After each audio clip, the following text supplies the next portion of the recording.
વિદ્યાર્થીઓને ન્યાય આપો, ન્યાય આપો. સંસ્કારી નગરી વડોદરાની વિશ્વવિખ્યાત એમએસ યુનિવર્સિટી સ્થાનિક વિદ્યાર્થીઓની બેઠક વધારવાનો વિવાદ છે, જેમાં વિદ્યાર્થીઓનું જીકાસ પોર્ટલ પર રજિસ્ટ્રેશન છતાં બેઠક અંગે કોઈ જાહેરાત કરાઈ નથી. ખાનગી કોલેજના ફાયદા કરવાનું ષડયંત્ર હોવાના આક્ષેપ એનએસયુઆઈ દ્વારા તમામ ફેકલ્ટીની બેઠક અને અભ્યાસક્રમ સત્વરે જાહેર કરવાની માંગ કરી હતી.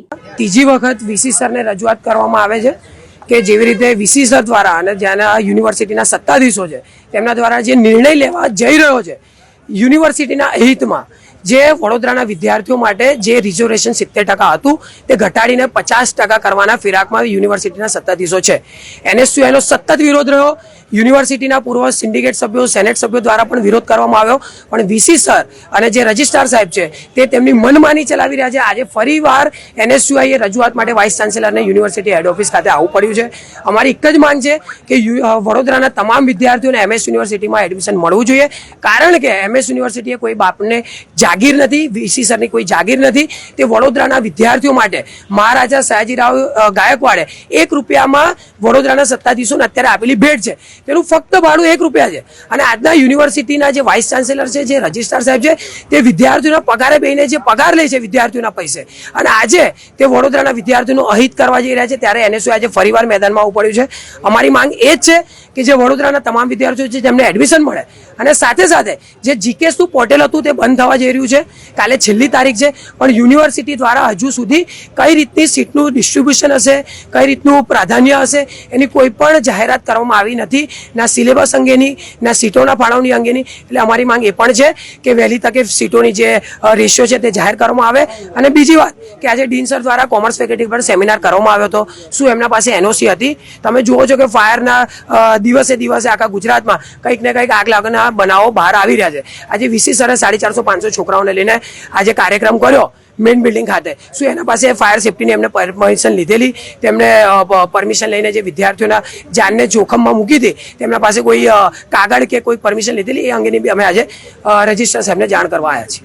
અમારે ગઈકાલે ટેકનોલોજી ફેકલ્ટીની અમુક જે વિભાગો છે સીલ મારવામાં આવ્યા, તો આ વીસી અત્યાર સુધી ઊંઘતા હતા. એમના નીચે રેલો આવ્યો એટલે એમને મ્યુનિસિપલ કમિશનરના બંગલે જઈને મિટિંગ કરવી પડે. શું કહેશો કે આ એકદમ આમ નિરર્થક સાબિત થયેલા વીસી લાગે? વીસીએ યુનિવર્સિટીનું તદ્દન તંત્ર બગાડી દીધું છે, અને ટેકનોલોજી ફેકલ્ટીને, એક જાણીતી ટેકનોલોજી ફેકલ્ટીને જ્યારે તાળું વાગે ખૂબ શરમજનક વાત છે વડોદરા માટે. અને આવા જે બી વીસી હોય વાતો મોટી કરતા હોય કે યુનિવર્સિટીને અમે ક્યાંથી ક્યાં લઈ ગયા છે, પણ તમે જોઈ શકો છો યુનિવર્સિટીનું તંત્ર ખાડે ગયું છે. કારણ કે યુનિવર્સિટીની ટેકનોલોજી ફેકલ્ટીને તાળું વાગે એ અમારા માટે દુઃખની વાત છે, યુનિવર્સિટીના વિદ્યાર્થીઓ માટેની દુઃખની વાત છે.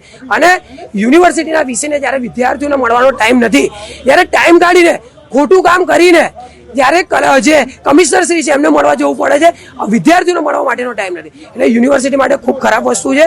એટલે આવા જે વીસી છે તેમને તાત્કાલિક ધોરણે, અમે અગાઉ પણ રાજીનામાની વાત કરી છે, આજે ફરી વખત અમે રાજીનામાની માંગ કરીએ છીએ. અમારા વિદ્યાર્થીઓ માટેની યુનિવર્સિટી, વિદ્યાર્થીઓના ફીથી વાઇસ ચાન્સેલરનો પગાર, તમામ પ્રોફેસરોનો પગાર થાય છે, પરંતુ વિદ્યાર્થીઓની વાત સાંભળવામાં નથી આવતી. કેટલો અહમ આ વીસીમાં લાગે? જ્યારે વિદ્યાર્થી નેતાઓ આવેદન આપવા આવતા હોય છે ત્યારે વિદ્યાર્થીઓના પ્રશ્નો હોય છે.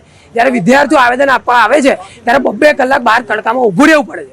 આ તો એક તાનાશાહી છે. હું તમારા માધ્યમથી કહીશ કે અમે યુનિવર્સિટીના વિદ્યાર્થીઓ ત્યાં છીએ, વિદ્યાર્થીઓના પ્રશ્નોને લઈને વીસી સાહેબ જોડે, રજિસ્ટ્રાર સાહેબ જોડે જતા હોય છે, પણ જ્યારે નથી આવતા ત્યારે અમને ઉગ્ર આંદોલન કરીને અમારે રજૂઆત કરવાની ફરજ પડતી હોય છે. હાલ જીકાસના માધ્યમથી ઓનલાઈન એપ્લિકેશન, રજિસ્ટ્રેશન ફોર્મ્સ ચાલી રહ્યા છે છેલ્લા ઘણા સમયથી. ગુજરાતની તમામ ગવર્મેન્ટ હસ્તકની યુનિવર્સિટીઝ છે એ આ પોર્ટલ દ્વારા જ હવે એડમિશન કરવા જઈ રહી છે.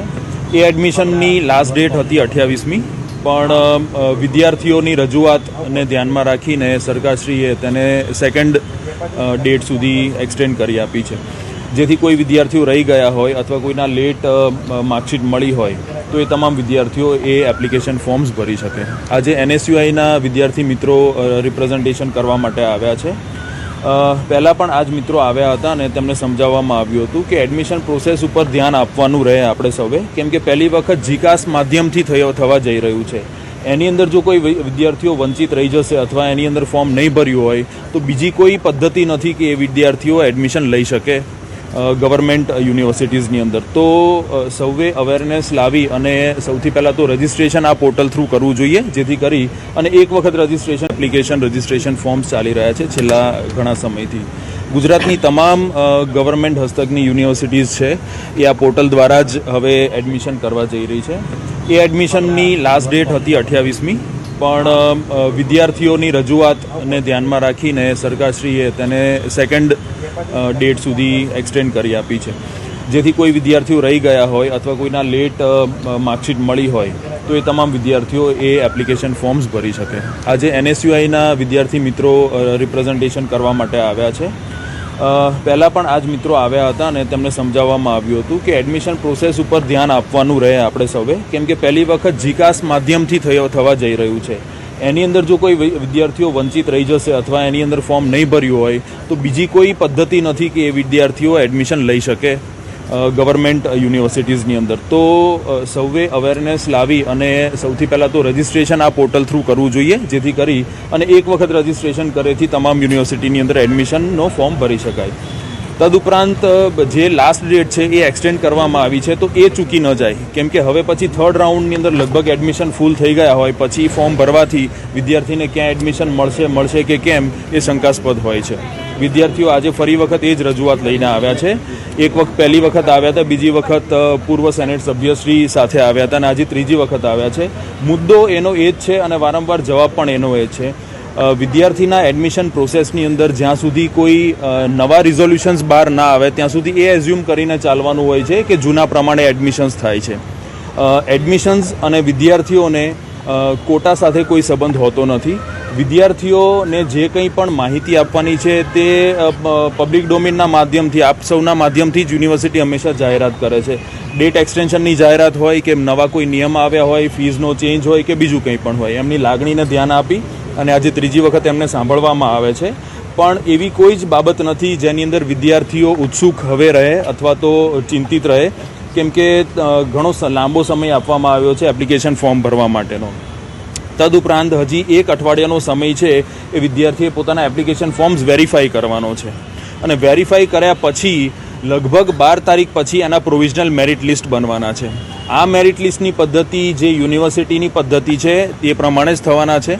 જીકાસનું જે પોર્ટલ છે એ માત્ર સેન્ટ્રલાઇઝ્ડ રજિસ્ટ્રેશન માટેનું છે, એ એડમિશન માટેનું નથી. એડમિશન જે છે એ તમામ યુનિવર્સિટીના હસ્તક જ છે અને યુનિવર્સિટીની પ્રોસેસ પ્રમાણે જ છે. એટલે એ બાબતોથી વિચલિત થઈ અથવા તો ગેરમાર્ગે દોરાઈ અને વિદ્યાર્થીઓએ ખોટી ચિંતા કરવાની જરૂર છે નહીં. પૂરતો સમય વિદ્યાર્થીઓને એપ્લિકેશન ફોર્મ ભરવા માટે આપ્યો છે. વિદ્યાર્થીઓ એમાં ચૂકી ન જાય, વેરીફાઈ ડોક્યુમેન્ટ્સને કરાવી લે, જેથી કરી અને કોઈ રિજેક્શન્સ ન આવે. અને તદુપરાંત જે પ્રોવિઝનલ મેરિટ લિસ્ટ અને ફાઇનલ મેરિટ લિસ્ટ પડશે એની અંદરથી યુનિવર્સિટીના નિયમ પ્રમાણે જ જે મેરિટ બને છે ગુણાંકને ધ્યાનમાં રાખીને એ પ્રમાણે જ જે પહેલાં પ્રોસેસ હતી એ જ પ્રમાણે આ વખતે પણ પ્રોસેસ થઈ છે. એટલે વિદ્યાર્થીઓને એક આપના માધ્યમથી ખાસ એ સૂચિત કરવાના કે કોઈ પણ પ્રકારની ચિંતા અથવા તો વિચલિત મને આ કોઈ અફવાઓની અંદર આવવાનું જરૂર નથી. રૂટીનના યુનિવર્સિટીના જે એડમિશનના નિયમો છે તે પ્રમાણે જ એડમિશન થશે. વિદ્યાર્થીઓએ ફોર્મ ભરી અને જીકાસની અંદર ચૂકી ન જાય, કેમ કે જો આમાંથી રહી ગયા તો પછી થર્ડ રાઉન્ડની અંદર વેકન્સી હોય કે નહીં, that is something which is not predictable. આજે એમનું આવેદનપત્ર આપવા માટે આવ્યા છે, તેમને સાંભળ્યા વિદ્યાર્થીઓને અને વિદ્યાર્થીઓની જે લાગણી છે કે વિદ્યાર્થીઓની જે માંગ છે યુનિવર્સિટી હંમેશા તેને સમજતી હોય છે અને વિદ્યાર્થીના હિતની અંદર નિર્ણય પણ લેતી હોય છે. એટલે તમામ વિદ્યાર્થીઓને એક જ વસ્તુ કહેવાની કે એપ્લિકેશન ફોર્મ કરવાની અંદર ખૂબ ધ્યાન આપો. ઉતાવળે રજિસ્ટ્રેશન કેન્સલ ન થઈ જાય, કેમ કે એનું વેરિફિકેશનની અંદર જો કેન્સલ થઈ ગયું પછી તક નથી મળવાની. એમના એડમિશનની એ ચિંતા ન કરે, કેમ કે એડમિશનની પ્રોસેસ યુનિવર્સિટીની જૂના પદ્ધતિ પ્રમાણે જ છે, એમાં કોઈ પણ પ્રકારની અત્યારે ચેન્જીસ નથી. એટલે એમને સાંભળ્યા છે અને અત્યારે એમને કહ્યું છે કે હવે આવા કોઈ પ્રકારની એ ચિંતા હવે ન કરે.